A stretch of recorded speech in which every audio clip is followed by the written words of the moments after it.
तो वो ही अनुग्रह बन जाता है, वो ही अशुभ ग्रहों को कृपा के रूप में पवित्र कर देता है। तो इसीलिए पूजा पाठ सेवा ये दान धर्म बताए जाते हैं कि हम पे किसी कृपा हो जाए तो फिर हमें वो ग्रह नुकसान नहीं करेंगे। अब ग्रह खराब कब होते हैं और उन्हें हम कैसे सही कर सकते हैं, बहुत अच्छा तरीका साधन आपको बता रहा हूं। देखिए सूर्य ग्रह, जब हमारे जीवन में सूर्य आते हैं 1.5 महीने के लिए, 1.5 महीने के लिए एक राशि में सूर्य आते हैं। तो जब सूर्य जिसकी कुंडली में खराब होंगे, जिसकी कुंडली में सूर्य ग्रह खराब होंगे, तो वो कितना भी कुछ ऊंचा काम करे, कितना भी बढ़िया काम करे, भलाई करे, उसे सम्मान नहीं मिलेगा, उसे यश नहीं मिलेगा। कितनी मेहनत कर ले उसे प्रसिद्धि नहीं मिलेगी, उसे पद की प्राप्ति नहीं होगी। सूर्य यदि खराब है तो उसे पिता की संपत्ति नहीं मिलेगी, पितरों की कृपा उसे नहीं मिलेगी। अगर सूर्य खराब है तो यश सम्मान पद पदोन्नति नहीं मिलती है। और अनायास आत्मा बहुत बलिष्ठ है, लेकिन उसकी आत्मा हीन हो जाएगी, आत्मा बलहीन हो जाएगी और नकारात्मक सोच रहेंगी, बहुत जल्दी नेगेटिव उसके अंदर आती रहेगी, नकारात्मक सोच। क्यों कि सूर्य ग्रह के कमजोर है, सूर्य ग्रह कमजोर होने से। अब सूर्य ग्रह एक तो कुंडली में कमजोर, फिर समय पे आ जाए तो फिर वो डबल उसका नुकसान करते हैं। अगर सूर्य कुंडली में उच्च के हैं तो जरा सा काम करने पर प्रसिद्धि मिल जाती है उनको, रातों रात में फेमस हो जाते हैं, पद मिल जाता है, प्रसिद्धि मिलती है और अपने पितरों से पिता से संपत्ति उसे भाग्य में मिलती है। सूर्य उसके मजबूत होते हैं, तभी तो देखते हैं ना कितना मेहनत परिश्रम करते हैं लेकिन प्रसिद्धि नहीं मिल रही है, यश नहीं मिल रहा है, तो कहीं ना कहीं सूर्य कमजोर है। अब सूर्य को प्रबल बनाने के लिए कई साधन भी हैं। सूर्य को मजबूत करना है तो सवेरे हम सूर्य भगवान को जल दें, तांबे के लोटा में जल, और उसमें हो सके तो लाल रोली डाल लो और पूरब की दिशा की तरफ मुख करके सूर्य भगवान को जल दें। जिधर सूर्य निकलते हैं उधर ही पूरब होता है। अब जल कैसे दें? जल हमेशा जैसे हम लुटिया पकड़ते हैं तो अंगूठा नहीं लगाना है। हमेशा कभी भी किसी को भोजन परोसो, भोजन दो तो थाली लेकर तो अंगूठा न लगाओ, राक्षसी भोजन हो जाता है। पूजा की थाली लाओ तो अंगूठा न लगाओ, ऐसे जल दो तो अंगूठा न लगाओ, उंगलियों से इस तरह से कमल जैसा बना। तो 4 बार जल छोड़ेंगे। पहले ओम सूर्याय नमः, एक बार फिर ओम सूर्याय नमः, 2 बार, तीसरा ओम सूर्याय नमः रोकते हुए 3 बार हो गया, और चौथी बार पूरा जल आप दीजिए। मंत्र बोलते जाइए, चाहे गायत्री मंत्र बोल लो, चाहे ओम सूर्याय नमः बोल लो, या फिर ओम गणेश सूर्याय नमः, कुछ भी आप, भास्कराय नमः, कुछ भी आप बोल सकते हो। मंत्र बोलते जाओ और जल देते जाओ, पहला है। दूसरा नियम यह है कि कभी जल आप दें पूरब दिशा की तरफ मुख करके, नीचे जमीन पे कुछ न कुछ आसन वगैरह कुछ बिछा होना चाहिए, खाली पैर नहीं देना चाहिए, उससे पृथ्वी आपके पुण्य को ले लेती है, क्योंकि पृथ्वी के अंदर एक गुरुत्वाकर्षण है। तो इस तरह से और जल दें, और हो सके तो जल ऐसे दें कि जल देते समय उसके छींटे हमारे पैरों पे न पड़े। किसी गमले में दो, किसी पात्र में दो, ऐसी व्यवस्था करें कि जल धरती पे और पैरों पे न गिरे। जल देने के बाद और पंजे के बल खड़ा होकर के प्रणाम करें और हाथ जोड़ के उनको नमस्कार करें और अपनी कामना बोलें, और उसके बाद जहाँ जल गिराए उसमें से 2 बूंद जल लें और फिर आंखों पे लगाएं, क्योंकि सूर्य आंखों के देवता, नेत्रों के देवता भी आंखों पे लगाएं तो आंखों की रोशनी बढ़ेगी। समय से पहले आप अंधे नहीं होंगे, आपकी तीव्र ज्योति बढ़ेगी। तो इस तरह से हम सूर्य भगवान को जल देंगे तो सूर्य भगवान प्रबल होंगे और हमें यश, सम्मान, प्रसिद्धि, पदोन्नति और ये प्रदान करेंगे। ये और दूसरा उपाय है कि अगर सूर्य ग्रह आपका कमजोर है, आपको ऐसा लग रहा है कि हमें यश, प्रसिद्धि, पद नहीं मिल रहा है, प्रमोशन नहीं हो रहे हैं, तो आत्मा हमारी कमजोर है, जल्दी होपलेस हो जाते हैं। तो फिर एक तरीका और है कि सूर्य पिता का कारक है, पिता का कारक है सूर्य। तो पिता की प्रसन्नता, पिता का सम्मान, पिता की सेवा अगर हम करेंगे तो सूर्य हमारे अपने आप ही प्रबल हो जाएंगे। तो इस तरह से करेंगे तो एक ग्रह हमारे अनुरूप कार्य करेगा। बोलिए आनंद कंद भगवान की जय। दूसरा ग्रह उसके बाद चंद्र ग्रह है। चंद्र ग्रह कब खराब होता है कुंडली में, कब नुकसान करते हैं चंद्र ग्रह?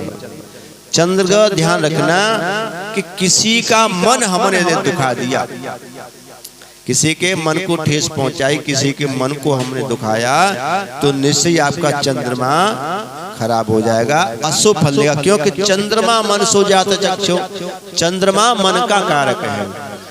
और अपने मन को भी कभी भी होपलेस मत होने दो। आइए, तो चंद्रमा, तो किसी के मन को हम किसी प्रकार का कष्ट न दें तो निश्चय ही हमारा चंद्र जो है और प्रबल होगा। दूसरा तरीका और है, दूसरा तरीका ये है कि कभी भी ध्यान रखना, अगर तुमको चंद्र मजबूत करना है, चंद्र मजबूत होने से क्या होता है कि मानसिक खुशी मिलती है। कुर्सी ले लो, इधर बैठ जाओ। चंद्र के शुभ होने से मानसिक खुशी मिलती है, मन की मजबूती होती है। चंद्र के प्रसन्न होने से आपको वाहन की व्यवस्था, वाहन का सुख मिलता है। चंद्र के मजबूत होने से आपके चेहरे में चमक आती है, निरोगता आती है, अमरता आती है। चंद्र के मजबूत होने से आपकी माता पक्ष, मामा पक्ष और माता पक्ष से आपको अन्यत्र अनेक प्रकार के लाभ मिलते हैं चंद्र के मजबूत होने से। तो अगर किसी का चंद्र वीक है, उसका पल पल पे मानसिक टेंशन हो जाती है, मन उसका व्यथित हो जाता है, नकारात्मक सोच आती है और ऐसी उल्टी सीधी बात आती है, तो समझिए चंद्र उसका वीक है। तो चंद्र को मजबूत करने के लिए सबसे अच्छा साधन है कि रात्रि में जब चंद्रमा निकले, यौवन पे हो, चमक रहे हो, तो उनको देखो। जितना आप दर्शन करोगे उतना ही आपका मन प्रबल होगा और चंद्र आपके मजबूत होंगे। चंद्र दर्शन करें, उजाली पक्ष में चंद्र दर्शन करेंगे तो आपका मन और ये प्रसन्न होगा। और रत्न से व्यवस्था होती है, मोती धारण करें, चांदी की अंगूठी बनवा करके, और तीसरी उंगली की और अंगूठी मोती आप बनवा के पहने, तो चांदी की मोती बनवा करके पहनेंगे तो चंद्र मजबूत होगा और भगवान शंकर की कृपा होगी। क्योंकि चंद्रमा और शिव का एक ही दिन है, एक ही गुण है। अच्छा, और विशेष बात यह है कि चंद्र को यदि हमें सही बनाना है तो कभी व्यर्थ पानी मत बहाओ। चंद्र को कभी मजबूत हमें बनाना है तो व्यर्थ पानी, देखा है मैंने, वैसे फालतू पानी लोग लुढ़काते रहते हैं। एक बाल्टी में स्नान कर लेंगे, लेके 4 बाल्टी डाल रहे हैं, दनादन दनादन उल्टा सीधा बहा रहे हैं। तो जो ज्यादा पानी बहाएगा उसके मानसिक रोग होंगे, चंद्र उसका वीक हो जाएगा। तो इसलिए व्यर्थ पानी, पानी से चंद्रमा का विशेष है। क्योंकि चंद्रमा की उत्पत्ति कहाँ से है? पानी से, समुद्र से है। तो समुद्र का पानी का चंद्र से बहुत बड़ी सेटलमेंट है। क्योंकि जब मैंने बताई थी, जब समुद्र में सुनामी लहरें आती हैं, पूर्णमासी के दिन आती है। क्यों आती है? क्योंकि पूर्णमासी को चंद्रमा पूर्ण कला में होते हैं, पूर्ण यौवन पे 16 कलाओं में होते हैं चंद्रमा उस समय। तो उस समय जब चंद्रमा आकाश में पूर्ण यौवन पे चमकते हैं तो उनको देखने के लिए, उनको मिलने के लिए सुनामी की जो लहरें हैं, जल है, वो फिर उमड़ता है, उनको मिलने के लिए उछाले मारता है, उसमें से उसकी तरंगे होता है ना। जब मन प्रसन्न हो तो मन में तरंगे आती है, और मन की तरंगे खत्म हो गई, जीवन खत्म हो गया। मन का जब साहस, मन की तरंग, मन की इच्छा, मन की आशा टूट गई तो सारा जीवन ही खत्म है। मन ही मनुष्याणा, मन के ऊपर सारा काम है। तो इसीलिए हमारा ज्योतिष भी, पंचांग भी, राशि फल भी सब कुछ चंद्र पर ही आधारित है। क्योंकि 2.25 दिन में चंद्रमा बदलते रहते हैं। जो 2.5 साल में शनि नहीं कर सकते वो 2.25 दिन में चंद्रमा कर देते हैं। अच्छा वाला सारा सुख संपत्ति सब कुछ है और मूड खराब हुआ, मन खराब हुआ, चंद्र अशुभ स्थिति में आया तो लोग न जाने क्या क्या बुरे कदम उठा लेते हैं। अरे अभी तो अच्छा वाला था ये, और इसको एक पल में क्या हो गया, लोग फांसी लगा लें, आग लगा लें, जल जाए, मर जाए, मार दें, क्योंकि मन खराब हो गया, मन बिगड़ गया। तो मन का कारक है। तो इसीलिए चंद्र को प्रसन्न करने के लिए हमें फालतू जल नहीं बहाना चाहिए, ये लिखा है। उसके बाद आते हैं मंगल। मंगल भी हिम्मत का प्रतीक है, ब्लड का प्रतीक है। मंगल पॉजिटिवता का, जिसका मंगल कमजोर होगा। मंगल सेनापति है, सेना होती है ना, तो प्रसाद है ना, जय हो, प्रसाद यहाँ रख लो। तो मंगल है सेनापति, जिनका मंगल मजबूत है, उन्हें आर्मी क्षेत्र में बहुत बड़ी सर्विस मिलती है, पद मिलते हैं बहुत बड़े, क्योंकि मंगल है सेना का सेनापति। मंगल है ब्लड का प्रतीक, खून का। जिनके अंदर ब्लड संबंधी खून की कमी है, ब्लड संबंधी रोग हैं, तो निश्चय उनका मंगल कमजोर है, मंगल वीक है उनका। जो जल्दी होपलेस हो जाते हैं, किसी से कुछ लड़ाई हुई और रोने लग गए, कांपने लग गए और बात नहीं बन रही है, पिट के आ गए, तो समझना उनका मंगल कमजोर है। तो मंगल को मजबूत करने के लिए मंगल ब्लड का वो है, खून का वो है प्रतीक। तो मंगल के दूषित होने से शरीर में ब्लड संबंधी बीमारियां आ जाती हैं। तो मंगल को हम यदि सही बनाना चाहते हैं, मंगल हमारा सही रहे, तो बड़े भाई के समान जो हैं, बड़े भाई का सम्मान करें, प्रेम करें, आदर करें, तो मंगल अपने आप मजबूत हो जाएगा। और फिर मंगल से संबंधित हम मूंगा भी पहन सकते हैं, तांबे की अंगूठी पहन सकते हैं, तांबे में मूंगा बनवा करके हम पहन सकते हैं। तो अब मन चला बंद बंद कर दे, तो चलिए चलिए बोल दीजिए, उल्टा सीधा चलता है। तो मंगल जो है भाई का प्रतीक है। अब क्या करें, भाई से तो दुश्मनी है, भैया भैया के पास नहीं बैठ रहा है, तो भैया के समान जो हैं, अगर नहीं ऐसा मिले तो भाई के समान जो अदर भी हैं, उनसे सम्मान करो, प्रेम करो, आदर करो, तो मंगल आपका मजबूत हो जाएगा, पद प्रतिष्ठा देगा और बहुत बड़ी हिम्मत आपको देगा, और ब्लड संबंधी कोई बीमारी शरीर में नहीं आएगी। अब आए बुद्ध। बुद्ध है बुद्धि के देवता। बुद्ध का देवता है गणेश। बुद्धि, जिनका बुद्ध कमजोर है, उनका गर्त कमजोर होगा, उनकी वाणी कमजोर होगी, उन्हें बात नहीं बनेगी। कितना भी ज्ञान है, कितनी भी है, लेकिन उन पे वो वक्ता नहीं हो पाएंगे। जिनका बुद्ध कमजोर है, वो वक्ता कभी होने, वकील नहीं हो सकते, वो मास्टर नहीं हो सकते, और भागवताचार्य नहीं हो सकते, वक्ता नहीं हो सकते, क्योंकि वाणी उनकी काम नहीं करेगी। क्योंकि रामकृष्ण परमहंस बहुत बड़े ज्ञानी थे, बहुत बड़ा था ज्ञान, आत्मज्ञान, आध्यात्मिक ज्ञान, शास्त्र ज्ञान बहुत था, लेकिन उनका बुद्ध वीक था, वाणी नहीं हो, कुछ कह नहीं पा सकते थे। तो इसलिए और वहाँ स्वामी विवेकानंद को अपना शिष्य चुना। उन्होंने देखा कि इसका बुद्ध बड़ा तेज है, प्रबल है, ये वाणी का वक्ता बनेगा, तो अपना ज्ञान शिष्य को स्वामी विवेकानंद को दिया, जो देश विदेश सारे संसार में उनका नाम हुआ। तो जिनका बुद्ध तेज होता है, उनकी वाणी तेज होती है, और बहुत जल्दी वो लेक्चरर, प्रोफेसर, वक्ता और ये वकील ऐसे बन जाते हैं। तो वाणी, और जिनका बुद्ध तेज होता है, वो व्यापार क्षेत्र में बहुत जल्दी काम करते हैं। जिनका बुद्ध क्षेत्र होगा, बुद्ध राशि जिनकी मिथुन राशि है, जिनकी कन्या राशि है, उनका स्वामी बुद्ध है। और बुद्ध के प्रबल मित्र हैं शनिदेव। शनिदेव हेल्प करते हैं बुद्ध की, और शुक्र भी इनके मित्र हैं। वैसे बुद्ध से कोई शत्रुता नहीं रखता है।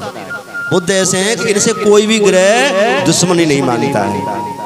बुद्ध के अंदर ये बड़ी खासियत है, जिनकी राशि बुद्ध है, जिनके स्वामी बुद्ध है, जिनकी मिथुन राशि है, का शब्द से कीर्ति, किरण, किरण देवी जो भी है, तो उनका जो है नाम, उनकी बुद्ध राशि है। और उनमें एक खासियत होती है कि अपने मतलब के लिए वे दुश्मन से भी मेल बना लेंगे, स्थिर नहीं होते हैं, बड़े ऊंचे हाव भाव होते हैं, राजकुमार जैसा रहन उनका होता है। तो बुद्ध अगर हम सही हैं, बुद्ध को भी हम चांदी की अंगूठी में पन्ना धारण करके उनको भी शुद्ध और सिद्ध बना सकते हैं। एक सबसे बड़ी चीज, अगर बुद्ध को तुम्हें प्रबल करना है, तो चुगली निंदा करना बंद कर दो। अभी बात चल रही कि जो निंदा करते हैं, एक दूसरे की चुगली करते हैं, फालतू बातें दोनों की करते हैं, तो उनका बुद्धि खराब हो जाता है। बुद्धि तो वैसे खराब होगी, क्योंकि पर निंदक सह कुकरा जाए थे। जो दूसरों की निंदा में लगा रहता है, बुराइयों में लगा रहता है, तो वो फिर कुकरा सूकर कुकर की योनि पाते हैं, नरक पाते हैं। इसलिए पर निंदा तो किसी की करना नहीं चाहिए। तो जो निंदा करते हैं, एक दूसरे की बुराई करते हैं, पीछे बुराई, पीठ पीछे बुराई, तो उनका बुद्धि खराब हो जाता है। तो अगर बुद्धि को प्रबल बनाना है, हमको बाणी बुद्धि विवेक तेज करना है, तो काऊ की निंदा मत करो। अगर तुम्हें हिम्मत है तो बाकी मुंह पे क्यों कोई बात है तो उसमें सुधार है तो ठीक है, नहीं तो तुम लड़ाई मान ही लेगो फिर। तो लेकिन पीछे बुराई करना बहुत बुरी बात है, वो तो फिर नरक का रास्ता खुलता है। अब तीसरी आए, उसके बाद आए कौन? बुद्ध के बाद गुरुदेव बृहस्पति। बृहस्पति ही को विष्णु का रूप दिया है। बृहस्पति को ही सबसे बड़ा जुपिटर, सबसे बड़ा ग्रह अगर है तो बृहस्पति है। इसलिए बृहस्पति को कहते हैं कि कोई अशुभ कार्य नहीं करना चाहिए, क्योंकि बड़ा कराता है। गुरु इसलिए बड़ा है, गुरु पद में भी बड़ा है और ग्रह में भी गुरु बड़ा है, क्योंकि जो भी है जितने ग्रह हैं, सूर्य चंद्र मंगल ये शनि, जितने सबसे बड़ा विस्तार बृहस्पति का है। जितना एरिया पावर है बृहस्पति की है, गुरु की है।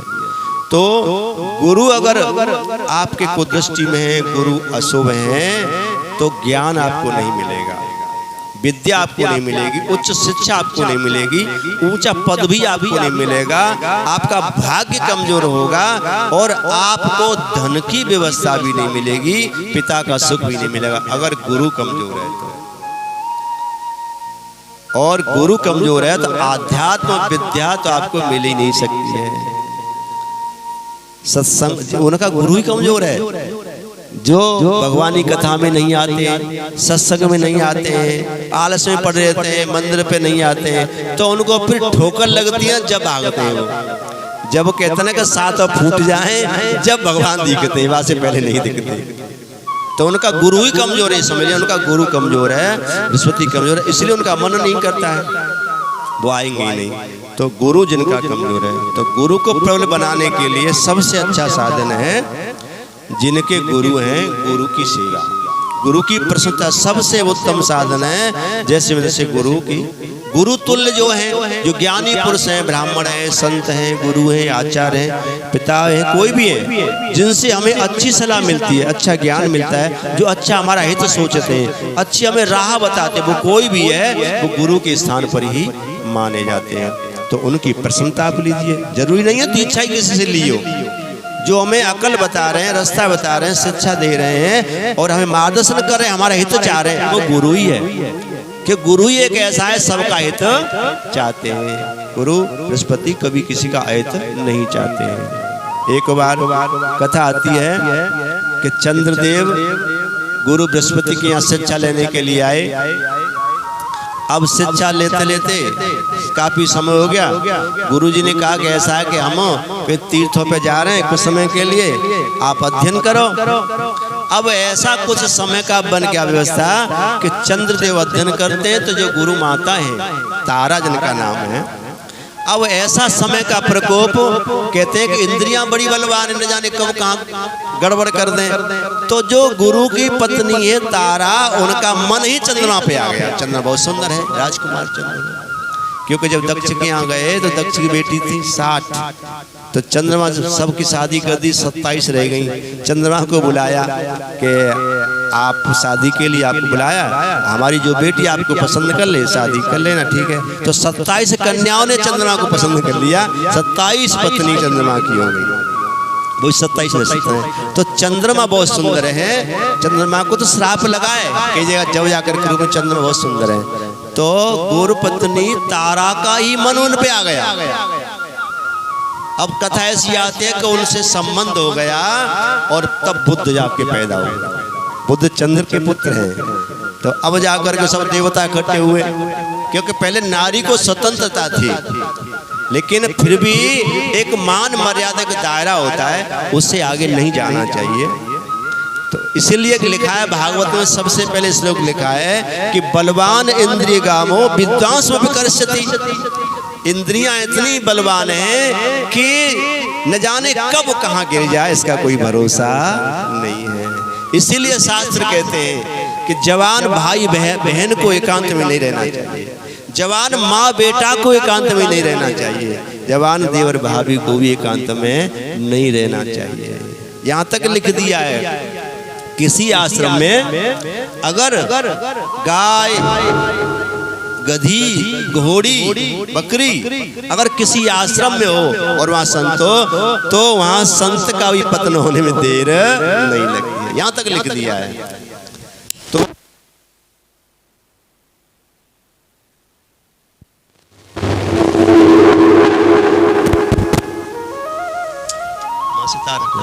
बोले आनंद कंद भगवान की जय। तो वहां फिर उनसे बुद्ध पैदा हुए। अब देवता सब लोग इकट्ठे हुए कि भाई ये तो चंद्र ने गलत किया है। अब चंद्र बोले मेरी इसमें गलती है नहीं भाई, ये नियम है पहले से ही कि अगर कोई नारी रजस्वला होकर के अगर पुत्र दान मांगती है तो वहां पुरुष का देने का धर्म बताया है। ये कैसे, ऐसी कई कथाएं हैं, उनकी कथा आप उठा के देख लीजिए। देवयानी सर्विष्ठा विश्वकर्मा की बेटी, तो वहाँ भी ऐसे ही, क्योंकि देवयानी की और दासी बनकर सर्विष्ठा गई है तो वहाँ भी ऐसे ही हुआ है। तो कहने का मतलब है कि फिर वहाँ ये निर्णय हुआ कि चंद्र किसको, बुद्ध किसको दिया जाए। अब बृहस्पति का बेटा है या फिर ये चंद्र का बेटा है, तो अंत में निर्णय हुआ कि चंद्र बुद्ध को, चंद्र को दे दिया गया। चंद्रमा का बेटा है बुद्ध, फिर तारा को अपने पास ही रखा। बोले आनंद कंद भगवान की जय। तो गुरु को प्रसन्न करने के लिए गुरु की सेवा करो। पीला पुखराज भी आप धारण कर सकते हैं, तांबे में सोने बनवा करके और आप धारण कर सकते हैं। भगवान शिव को प्रसन्न करके भी गुरु को प्रसन्न किया जा सकता है और भगवान विष्णु को भी प्रसन्न करके गुरु प्रसन्नता आप ले सकते हो। तो इस तरह से गुरु प्रसन्न करने से हमें बहुत जीवन में लाभ मिलते हैं। बोले सद्गुरुदेव भगवान की जय। गुरु के बाद कौन आते हैं? शुक्र। आज ग्रहों पर चर्चा हो रही है कि शुक्र भी गुरु की पदवी पर हैं। ये एक ही ऋषि, ये भार्गव ऋषि की संतान है। शुक्र और बृहस्पति एक ही पिता की संतान, दोनों भाई हैं। लेकिन समय अनुसार बृहस्पति तो देवताओं के गुरु बन गए और शुक्राचार्य बन गए राक्षसों के गुरु। तो इसीलिए कुछ लोग हैं दूसरे धर्म के लोग, वो शुक्र को विशेष मानते हैं।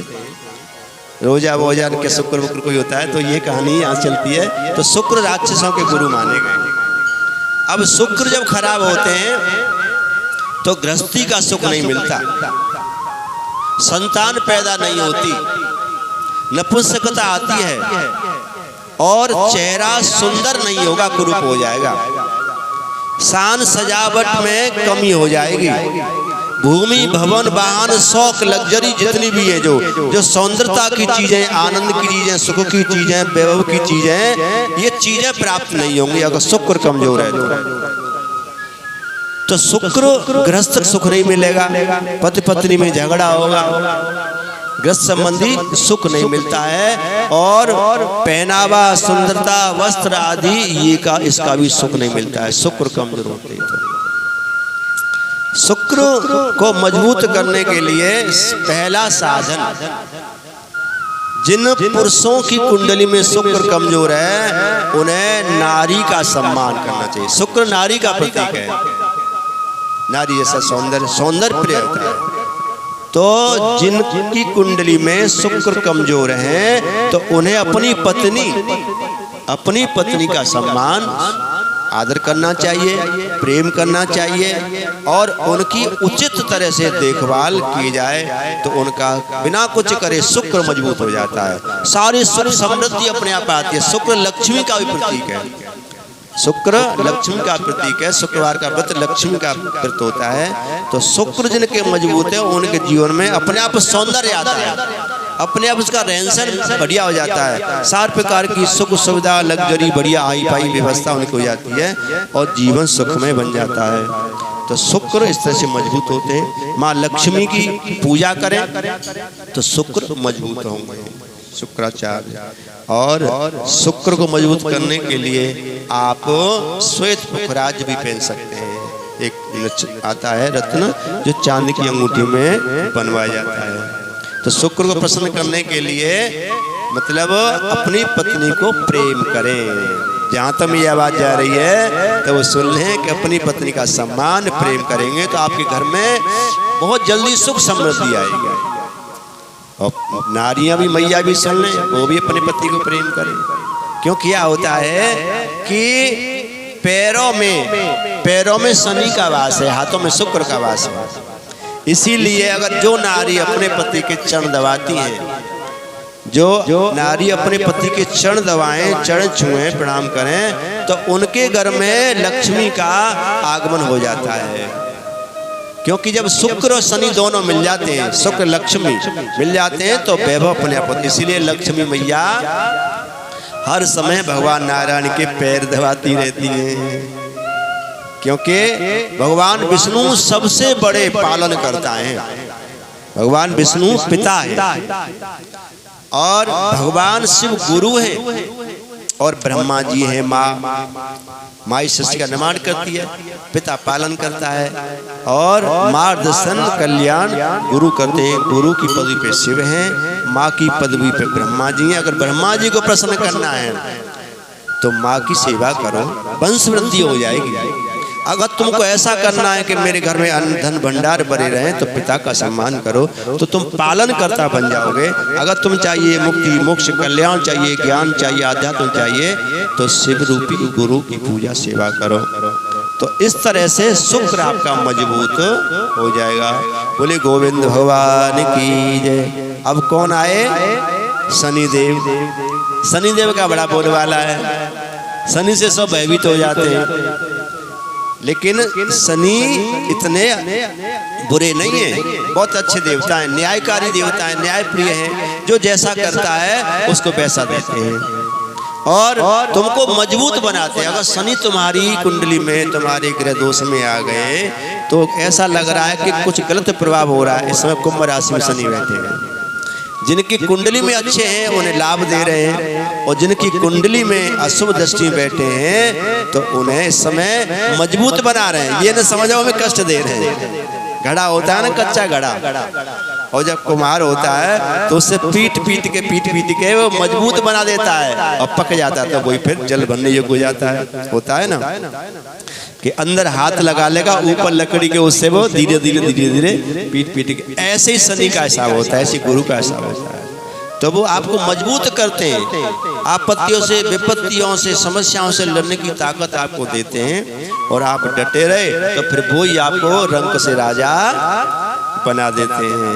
तो शनि प्रसन्न करने के लिए आप शनिवार को शनि की पूजा भी कर सकते हैं। शनिवार को आप पीपल में जल दे सकते हैं, आप दीपक जला सकते हैं। हमेशा संध्या के समय, सुबह नहीं, संध्या के समय सरसों के तेल का दीपक आप पीपल की जड़ में लगाएं। पश्चिम दिशा की तरफ मुख करके, ध्यान रखना, पश्चिम दिशा की तरफ मुख करके शनिदेव का ध्यान करके पीपल की जड़ में आप दीपक लगाएंगे तो शनि आपके प्रसन्न हो जाएंगे। लोहे का छल्ला भी पहनते हैं लोग, नीलम भी धारण करते हैं, चांदी का अंगूठी नीलम भी बनवा के पहना जाता है, उससे भी और शांति मिलती है। लेकिन एक बात ध्यान रखना, मंत्र, ज्ञान, दीक्षा, विद्या, औषधि और रत्न या फिर कोई भी धार्मिक पुस्तक, ऐसी पुस्तक ये कहीं से मिले, कहीं से आप लो तो उसका कुछ न कुछ आपको पास में को उसका कुछ को दक्षिणा, कुछ कीमत आपको दे देनी चाहिए। मंत्र कहीं से आप लें, कोई विद्या आप लें, कोई औषधि आप लें, और रत्न आप लें या फिर किसी से कोई उचित सलाह लें तो कुछ नहीं तो उसको धन्यवाद तो देना चाहिए। किसी ने तो वो रास्ता बता दिया और तुम मुंह उठा के मुंह फैला के चले आए, नहीं उसको धन्यवाद दो, नहीं तो वो चीज जो तुमको मिली वो काम नहीं करेंगे। तुम किसी किताब चोरी कर ली, आपने मंत्र ले लिया, आपने किसी सलाह ले ली, आपने कोई पुस्तक ले ली, आपने रत्न ले ली, आपने मूर्ति। बहुत से तो लोग वृंदावन और मथुरा गोवर्धन जाते हैं और ठाकुर जी लेने जा रहे हैं, एक ठाकुर जी का मोल किया, दूसरे ठाकुर जी दो काले चुरा लिया। ऐसा देखा हमने, माला चुरा लेते हैं लोग, तो उनका कल्याण नहीं होगा, उनका अनिष्ट होता है और वो लाभ नहीं करेंगे। बहुत से झूठ बोल के माला ले ले, रत्न आदि ले लेते हैं, तो वो व्यवस्था नहीं करते तो उनको लाभ नहीं होता है, उनको उल्टा परिणाम भोगना पड़ता है। तो इस तरह से ये नीलम भी आप धारण कर सकते हो, इसके भी विधान है। कभी कोई नीलम आप ले लो और सीधा सीधा बहुत से बाजार से ले आते हैं, अंगूठी बनवाए थे पहन लेते, लाभ नहीं करेगा। उसका भी विधान होता है। अगर किसी ग्रह की शांति के लिए तुम कोई रत्न धारण करो, तो मान लीजिए आप नीलम धारण करना चाहते हैं, नीला नग, तो शुक्रवार की शाम को अंगूठी बनवा के आप ले आओ। शुक्रवार की शाम को आप पंचामृत को अंगूठी डाल दो। पंचामृत कौन कौन जानता है? एक पंचामृत किसे कहते हैं? पंचामृत मैं जो बोलता हूँ, जो समझ में ना आए तुरंत पूछ लो, तुरंत टोक दो, हाथ खड़ा कर दो।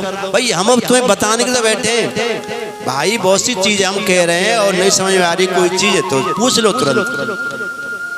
पंचामृत एक होता है पंचगव्य, भाई जानकारी देना ही तुम्हारा काम है। अब पंचामृत सुन लो। पंचामृत है 5 चीजें, गाय का दूध, दही और घी और शहद और मीठा। मीठा मतलब बूरा, चीनी, गुड़, कुछ भी, ठीक है ना। तो ये 5 चीज हो गई पंचामृत। तो पंचामृत में ठाकुर जी स्नान करते हैं, भगवान स्नान करते हैं, देवता स्नान करते हैं, और इसके बाद फिर जल या फिर गंगा जल। जब गंगा जल उसमें डाल देते हैं लास्ट में, तो फिर जाकर क्या हो जाता है? वो चरणामृत। तो चरणामृत फिर उसको हम लोग पान करते हैं प्रसाद में, तो बड़ा पवित्र होता है, तो फिर वो चरणामृत हो जाता है। बहुत से लोग क्या करते हैं, पहले जल मिला देते हैं, पहले जल उसमें नहीं मिलाना चाहिए, तो फिर वो चरणामृत होगा। चरणामृत को ठाकुर जी नहीं डालते हैं, तो इस तरह से पंचामृत में डाले। पंचगव्य क्या होते हैं? पंचामृत में ठाकुर जी स्नान करते हैं और पंचगव्य में मेरे भोलेनाथ स्नान करते हैं। पंचगव्य क्या होता है? पंचगव्य किसे कहते हैं? तो पूछो ना जी, माइक किस लिए रखा है तुम्हारे लिए? इसलिए रखा है, किसी चीज की जानकारी ना पूछो। तो पंचगव्य होता है 3 चीज, तो यही हो गई, गाय का दूध, दही, घी, और 2 चीजें, गाय का गोबर और गाय का मूत्र। अब गोबर मूत्र को लोग सुन के नाक से गोड़ते हैं। बड़ी ही पावन, बड़ी शुद्ध, बड़ी पवित्र, बड़ी बहुत बड़ी औषधि है। कोरोना चला था, तुमने सुना होगा कि बहुत लोगों ने और कोरोना को खत्म करने के लिए गोबर का प्रयोग किया, शरीर से गोबर लगाया, गोबर की गंधें ली, और ये निश्चित है जिस तरह से गाय का मूत्र होता है, लेकिन ये नहीं, देसी गाय जो बछिया होती है, जो जंगल में चलती हैं, गलियों में नहीं, तो उसका गौमूत्र आप लें और उसको छान कर रखें, चाहे कितने दिन भी रखे लेना, उसमें कीड़े नहीं पड़ते। जैसे गंगा जल में, जैसे गंगा जल की बराबर है गौमूत्र, और गाय की कहते हैं गोबर में महालक्ष्मी का वास होता है। तो यहाँ तक बताया है कि अगर कोई शराब पीता है और उस गौमूत्र कम से कम 2-4 बार छान करके सूती कपड़े से, और लाल फिटकरी का कुछ समय उसको गौमूत्र सेवन कराए, तो उसकी दारू छूट जाती है। किसी को कहते हैं कि कैंसर जैसी बीमारी है, मैंने पढ़ा है कैंसर, तो कैंसर कहते हैं गौमूत्र लेकर के तांबे के लोटे में गौमूत्र आप डाल दीजिए छान के, उसमें जौ डाल दीजिए, तो जौ उसमें गल जाए, सवेरे वो जौ निकाल करके जौ चबाओ और वो आप पी लीजिए।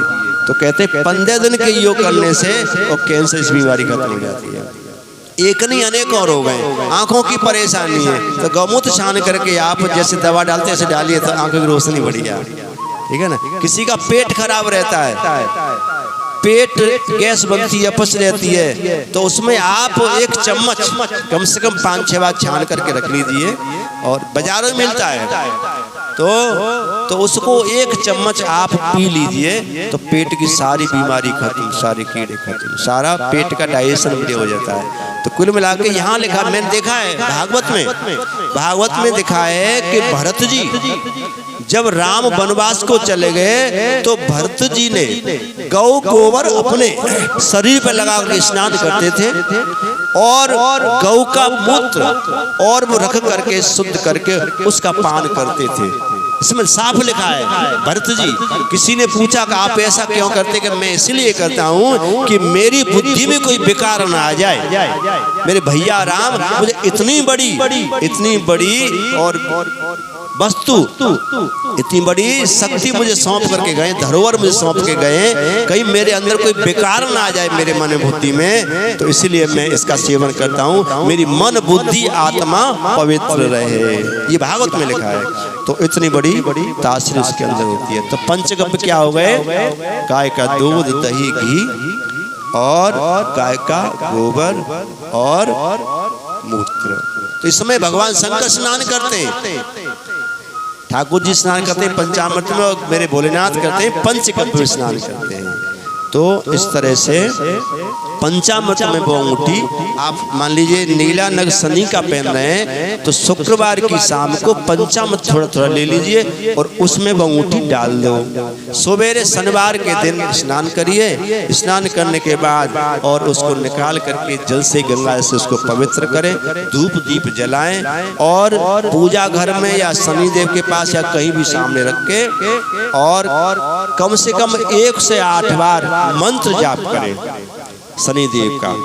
वो भी मंत्र ओम शनिदेवाय नमः, बड़े मंत्र भी हैं, ओम प्राम प्रेम ब्रह्म सह शनिश्चराय नमः, ओम सम शनिश्चराय नमः। कोई मंत्र आप 1 से 8 बार जाप करें, धूप दीप जला करके फिर उसे पहने। इस उंगली में, ये शनि की उंगली है, यही भाग्य की उंगली है, भाग्य रेखा भी यही जाती है, शनि भाग्य के देवता हैं, तो इसमें आप पहनेंगे तो इस तरह से शनि आपके प्रसन्न हो जाएंगे। और शनि प्रसन्न जिसके हो गए उसका आनंद ही आनंद हो जाता है। शनि भी बहुत बड़े पद प्रतिष्ठा को देने वाले हैं, बहुत बड़ा वैभव देने वाले हैं शनिदेव। बोलिए शनिदेव महाराज की जय। अब इसके बाद आते हैं कौन? शनिदेव के बाद कौन आते हैं? राहु केतु। एक ही राक्षस थे, लेकिन जब सागर का मंथन हुआ तो वहाँ अमृत निकला, तो अमृत भगवान विष्णु देवताओं को पिला रहे हैं, और मदरा राक्षसों को पिला रहे हैं। जो दारू मदरा पीते वो राक्षस हैं। तो ये राक्षस जो है उन राक्षसों की पंक्तियों से उठ करके और देवताओं की लाइन में बैठ गया, तो इसने छुप करके अमृत पी लिया। सूर्य चंद्र ने देख लिया, भगवान को इशारा किया कि जी अमृत पी गया। तो उसी समय भगवान का चक्र सुदर्शन चला और उसको काट दिया। 2 हिस्सा हो गया, एक सिर अलग हो गया और धड़ अलग हो गया। जो कट गया वो केतु हो गया, जो रह गया वो राहु हो गया। तो इससे धड़ को रह गया केतु है और ऊपर का हिस्सा राहु है। तो वहां से ये ग्रह बन गए, राहु ग्रह और केतु, ये शनि के समतुल्य ही लाभ और नुकसान करते हैं। शनि के चेला माना इनको, शनि जिसमें कुदृष्टि करेंगे तो राहु पहले उनको भेज देते हैं। और वैसे ये शनि राहु केतु भगवान शंकर के चेला हैं, शिष्य हैं। तो भगवान भोलेनाथ की सेवा करें, प्रसन्न करें तो कोई ग्रह तुम पे कुछ करेगा ही नहीं। बोले शंकर भगवान की जय। तो इस तरह से शनि प्रसन्न, राहु प्रसन्न होंगे। और शनि राहु केतु को प्रसन्न करने का बहुत बड़ा साधन है। जो 4th क्लास के लोग हैं, 4थी श्रेणी के लोग, कामगार मजदूर जो होते हैं, बेलदारी करते हैं, रिक्शा चलाते हैं, सब्जी बेचते हैं और कबाड़ा बीनते हैं, फुटपाथ पे जो छोटे छोटे काम करते हैं, तो ऐसे जो 4th क्लास के लोग हैं, चपरासी लोग हैं, तो ऐसे लोगों को कुछ न कुछ आप, सफाई वाले लोग हैं, तो ऐसे लोगों को आप कुछ न कुछ देते रहो, खिलाते पिलाते रहो और इन्हें प्रसन्न करते हो, तो शनिदेव अपने आप प्रसन्न हो जाएंगे। ऐसे कई देवता हैं शनिदेव। फोर्थ क्लास के।